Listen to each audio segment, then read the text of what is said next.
we're going to teach you how to carve the turkey, right? So we're going to start out by untucking these wings. Separate this wing.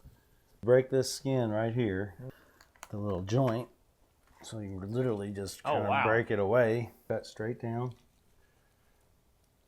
There we go. Turn this around.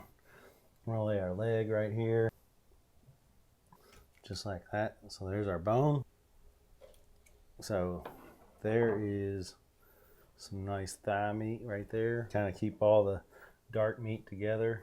Inside the breast, right down the middle, is what you call a keel. So we're going to cut. We'll try and get right down the side of this keel bone. So you try and get down underneath there. Yep.